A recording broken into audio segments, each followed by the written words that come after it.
Why do people fail in learning languages? Well, this topic has been discussed several times before.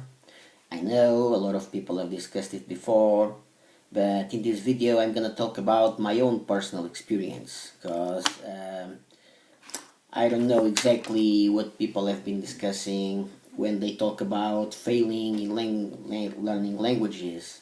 But one thing I know for sure, why I fail in learning some languages that I tried to. Okay, so let's get this party started.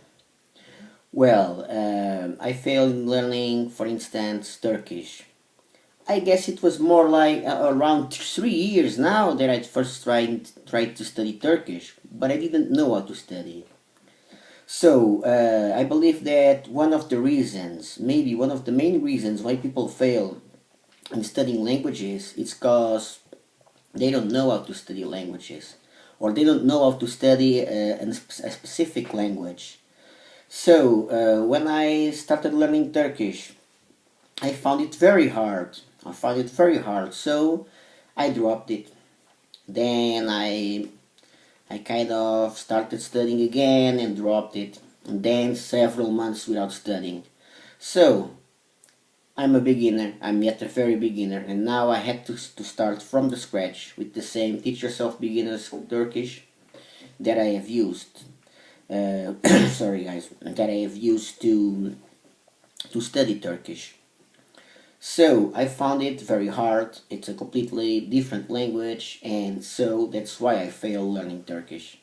Words are difficult to memorize, grammar is odd, and rhythm is very fast, but that the main reason was because the language was it is very completely different and very difficult. So that's the point, not knowing exactly how to study a language, and the fact that the language is very hard. Okay, so that was the point why I failed Turkish. Uh, the first lessons were okay, but then I just couldn't move more, couldn't move forwards beyond the basic, and grammar started being like hard. So when I look at all of those examples, I try to memorize all the examples, the grammar examples, instead of trying to understand them.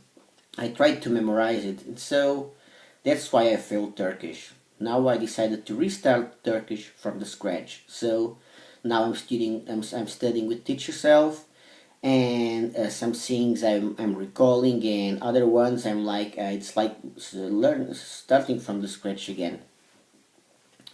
So that's why I failed Turkish. It's different and it's hard. Vietnamese. I failed Vietnamese because it was the first tonal language that I started studying. Now I'm doing a little bit very slowly with Mandarin. I already studied a little bit of Mandarin before and failed it too, so I had to restart now. And one of the main reasons I also failed so many languages was because I was studying a lot of languages at the same time, most of them as a beginner. So that's that might be, it is another reason why people fail studying languages. At least it is why I failed studying so many languages. So Vietnamese, I was just trying to get the meaning of every word and then trying to, I don't know, note it down, every word, every expression, translate it into Portuguese and stuff like that. And so I failed studying Vietnamese. And now I only study Vietnamese from time to time. I don't know exactly how will I do it. So I will do it from time to time. Let's hope that in a couple of years from now, I am able to speak a little bit Vietnamese. Let's see. I failed Vietnamese. It's a tonal language. I never had studied any tonal language before. Pronunciation is hard. Rhythm is hard. Words are almost impossible to memorize. So it's a really tough language to learn. So that's why I failed Vietnamese. And then everything at the same time. 20 minutes, half an hour. 20 minutes, half an hour. It's not enough. It's not enough if you're studying a language. If you're making some reviews, that's okay. But if you're studying a language from the scratch, 20 minutes of an hour, it's not enough.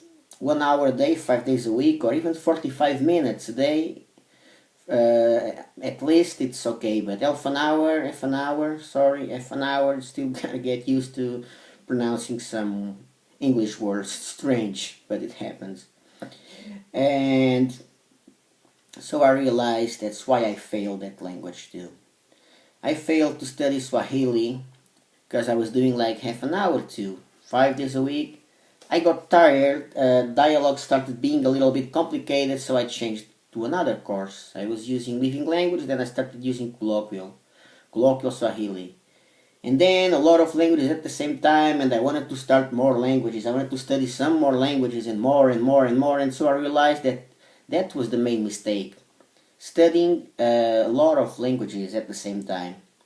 So that's one of the reasons why people most likely fail learning languages, because they want to study a lot of languages at the same time. And people told me, you study way too many languages. I said to them, because I want to be a good hyperpolyglot, I want to be a good polyglot, I want to learn a lot of languages. It was like, what else can I do? I want to learn a lot of languages, I have to study a lot of languages at the same time. Well, wrong. That was wrong. And then, Romanian. Romanian is not even a difficult language. It's not. And for me, being Portuguese, living in Spain, speaking near native Spanish, I picked it up at first, the first chapters, I picked it up pretty easily. Then things started going a little bit harder. And with so many languages at the same time, and the ambition of studying new languages, problem again. Another problem. So I had to drop Romanian. So what do I do now? But before moving forward, let me just tell you about one more thing. Finnish and Swedish.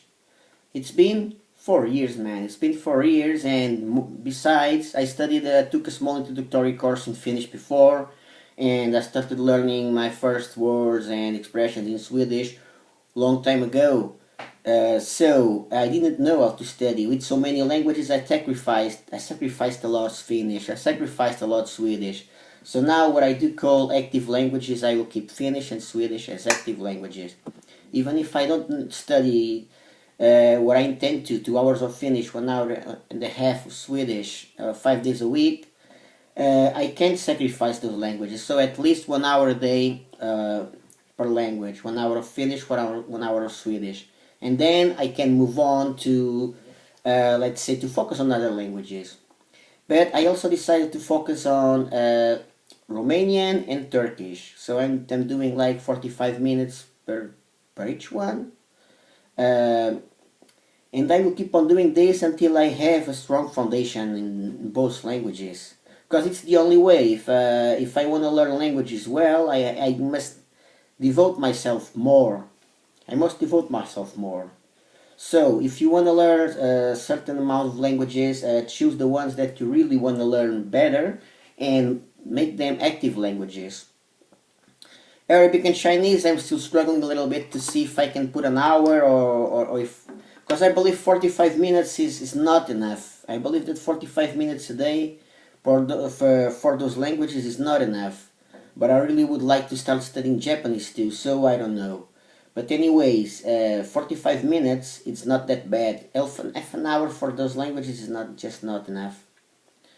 And what else can I say? Well, I failed more languages. I wanted to learn, and I want to learn so badly. I want to learn Latvian, but then a lot of languages at the same time. That was the problem.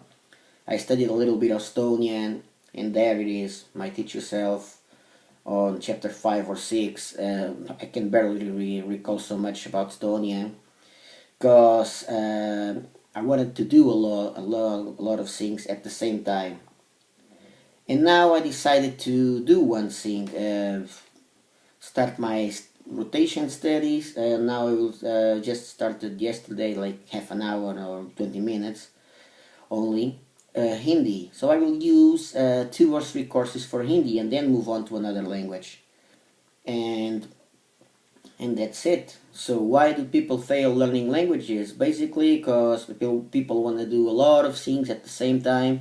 They want to deal with a lot of languages at the same time. Language is completely different. Sometimes people don't have time. Sometimes people don't know exactly how to use courses. That's also something very important, knowing how to use the courses properly. And that's it. We're not used to study tonal languages. Of course, we will have problems with tones. We're not used to study languages like Turkish with grammar, which is completely different from what we've seen. So we have trouble with that. We're not used to studying languages, even with romanization like Arabic, which you need to memorize. It's not easy at all to memorize Arabic words. So that's why it's difficult. We want to do a lot of things at the same time. And so what can we do? We just have to study less languages at the same time, and then study in rotation. Let's see, you don't have to study all the courses at the same time. I want to learn Hindi. I tried to learn Hindi before, and so I will learn Hindi now. I will start. I have already started. So I'll use, let's see, I'll use a course or a couple of courses, something like that. And then I study another language, which might be, for instance, Papiamento. I will use Papiamento textbook, and that's it. And then I might move to another language. And then, of course, it comes the time to go back to Hindi again. But that's it. Studying on rotation, certain languages, it's the best way to go. Having active languages, the language that you love the most, is the best way to go. Learning strategies to use languages, just like listening to the tones, because languages that are hard, listening to it properly, and focusing on communication instead of trying to study grammar at the same time. So that's it. I believe that's why people fail learning languages. At least that's why I fail learning some languages. Because it's not just about learning, it's about learning how to learn. See you guys then.